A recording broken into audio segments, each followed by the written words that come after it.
नमस्कार मित्राब्दी किचन को आपण मानक बहुत बहुत स्वागत। देखंतु मु आज बनेबी बिना पियाज रसुण रे डालमा। परिबा गुडी को मु एठी धोईकी भल भाबरे काटिकी रखिची।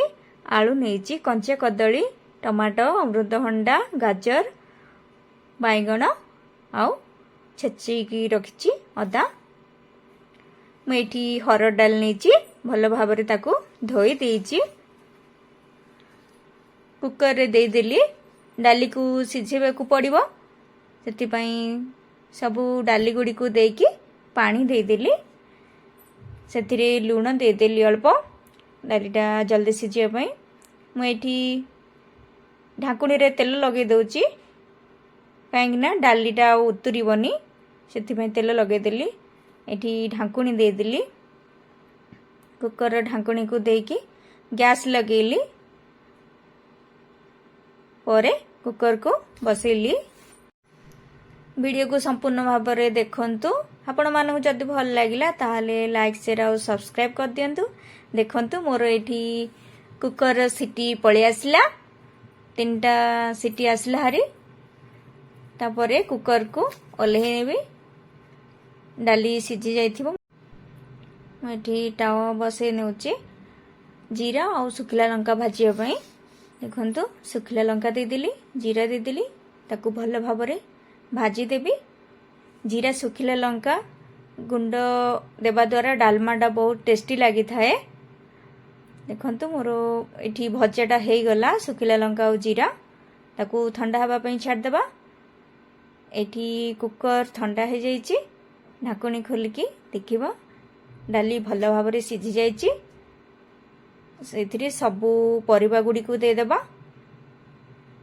जेती सबु जहा काटिकी रखिथिली परिबा, सबु परिबा को एठी दे देली। परे अदा छेचा को दे देली। आ अल्प पानी टिके देकी टिके लंका गुंड, टिके हळदी गुंड दे देली। ढाकुणी को दे देली। पुणी आउ थरे बसई देबा गैस लगेकी। गोटे सीटी दे देले परिबा सिझी जिवो।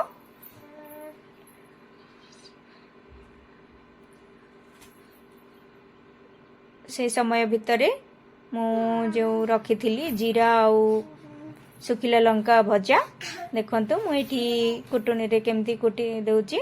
से भल भाबरे गुंड हे गला। मोरो एठी गोटे सीटी हे गला परे कुकर को ठंडा हे पई छाड़ देली। परिबा मोर सिझी जाइथिबो, गोटे सीटी हे जाइची। एठी देखंतु डालमा को छुंक देबा पई मु कढ़े बसई की तेल दे देली। परे जीरा को सुखिला लंका को देकी ताकू भल भाबरे भाजी नउची।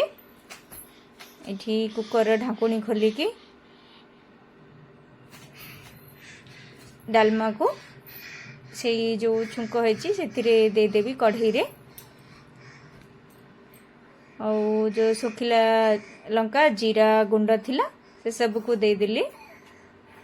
और लूण स्वाद अनुसार दे दे सबु देकी मु एठी भल भाबरे घांटी नेउची। देखंतु मोर डालमा प्रस्तुत हे गला। आपण माने भी जो दिन बिना प्याज रसुण रे रोसे करथबे एमती डालमा बनै खांतु, बहुत टेस्टी लागिवो। देखंतु मु एठी धनिया पत्र को दे देली। आपण माने प्रथम रु शेष पर्यंत देखिथिबारु वीडियोटी आपण मानकु बहुत बहुत धन्यवाद।